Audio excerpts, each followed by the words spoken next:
Hello and welcome to another update video about Ethereum. So we can see that Ethereum is trying to break through that resistance area here that I mentioned in previous videos. In fact, it actually did push a little higher compared to the last video. However, as you would expect it, we see a little bit of difficulty in that resistance area. Ethereum has some struggles and it's just difficult for the price to push through. It's this resistance area which is based on some Fibonacci levels here between 2,425 and 2,454. Talked about that resistance area already a couple of days ago. And it's also where we had those previous swing highs. So it is a mixture, a combination of structural resistance and Fibonacci resistance. That's always quite a strong resistance area. I don't think it's, it's a significant one, but I just called it out here on the chart to give you a bit of an orientation of where the price might find some difficulties, where the bulls might start to struggle. Overall, the situation here is still unchanged from a wave count point of view. So we're still dealing with a situation in which we have a 3-wave move to the upside, which could just be a B wave. So as I said, from the low point, it is easily possible that it's just an A, B, C structure. And this would be the short-term bearish scenario. And oftentimes you see that a C wave reaches the 100% extension level of the A wave. And that level would be here at $2,472. That's a very, very typical, very common target for such a C wave. And therefore, this is an additional area of resistance. So it's just something to be aware of because, typically a C wave reacts to that 100% extension level. So that would mean short-term bearish scenario should really show at least a bit of a reaction there. It doesn't mean the C wave has to finish there. The C wave could also extend higher. Absolutely no problem. Let me change the wave degree. It just means basically we have an ABC structure to the upside until the market can show us a 5-wave pattern. So we can track a 5-wave pattern, but at the moment, what do we see right now? Always need to think about what does the market show me right now? We are certainly in a short-term uptrend, so we can add a support area, a micro support area based on the wave count we are likely in.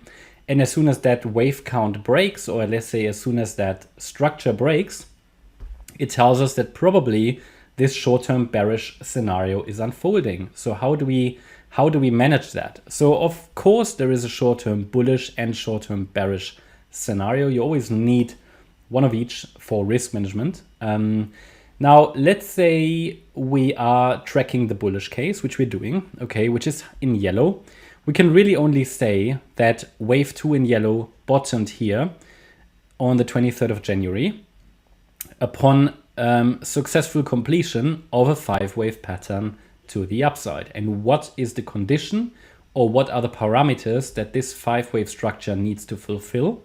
Well, a 3rd wave should minimally reach $2,530, ideally $2,566 or a little higher. Then we should get a wave 4 pullback, which might just do a retest of the resistance area. And then the wave 5 to the upside should reach minimally 2,627, but also better 2,671. Okay, or a little higher, but we need 5 waves. So I have to be very much on the side of caution here that this could still break down and we will enter the green box as long as we only have 3 waves up. If the market can show me a 5-wave pattern to the upside as highlighted there in yellow, I can afterwards add another support zone to the chart, basically a trade setup for anybody who wants to trade the next wave higher. The bottom line is, until we have 5 waves up, we can't really trust this pattern. We can't really trust the assumption that wave 2 bottomed here already on the 23rd of January. Because it's not impulsive to the upside, it could be a diagonal maybe. This here looks impulsive potentially, this move up. This one, not really, but it could be a wave 1 leading diagonal.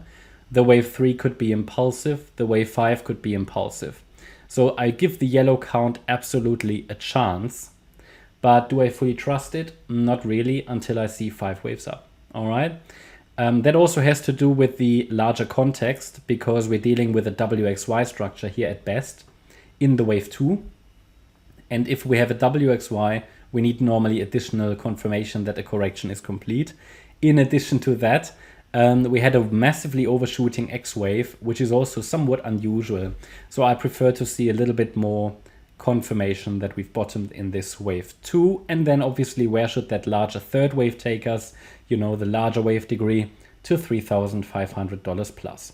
So I think the parameters for the next few days, or next few sessions, I should say, they are, can Ethereum get to 2,530 plus?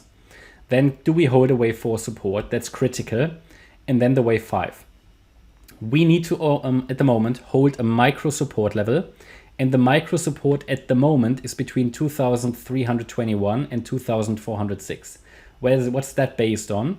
That would be support for this wave 4. Let's assume wave 3 is already in, even though unlikely because the wave 3 looks somewhat incomplete. But let's say we push a little higher, complete that third wave there, then the price should not break below $2,321 anymore. Yeah, if it does, that would be for me the first confirmation that the white count is playing out and we'll get one more low. So we always need that signal level. For me, the initial signal that the white count is unfolding and we get that C wave to the downside, possibly to around about $2,018 from what I can see right now, maybe even a little lower. Well, that would be the signal. I need to see that break, and then we can say that this C wave is likely unfolding to that price range. But for now, we give it the benefit of the doubt. Okay, that's why I'm tracking the yellow count.